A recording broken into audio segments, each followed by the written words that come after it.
Welcome to the Introductions Necessary podcast, a daily introduction to the contributions of women working in STEM fields.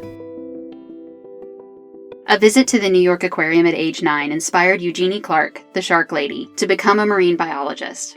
She became passionate about marine science, writing school reports on the topic whenever possible, reading the works of explorer and oceanographer William Beebe, and returning to the aquarium every Saturday to imagine swimming with sharks. Clark earned a bachelor's degree in zoology from Hunter College in 1942.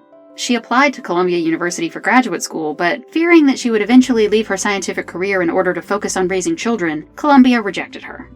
Clark earned both a master's and a PhD from NYU.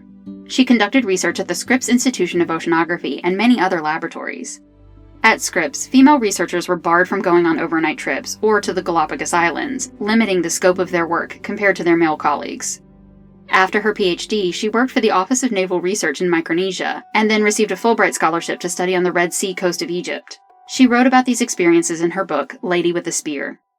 After reading the book, Anne and William Vanderbilt built the Cape Hayes Marine Laboratory, now the Mote Marine Laboratory, in 1955.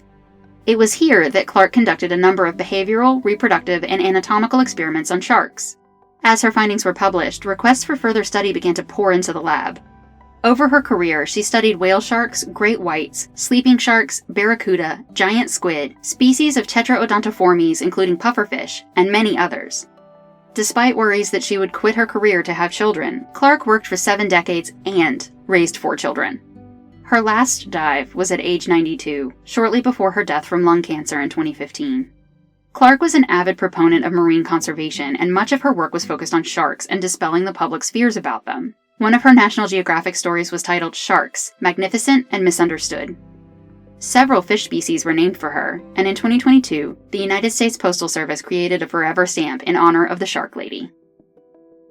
Introductions Necessary is a production of 9 Hour Films. Our music was composed by Kristen Baum. Please visit our website, introductionsnecessary.com, to listen to previous episodes and learn more about the women featured in this program. We would love for you to introduce yourself to us on Patreon. You'll get the latest updates and find out how to support the podcast on patreon.com/9hourfilms. Thank you for listening.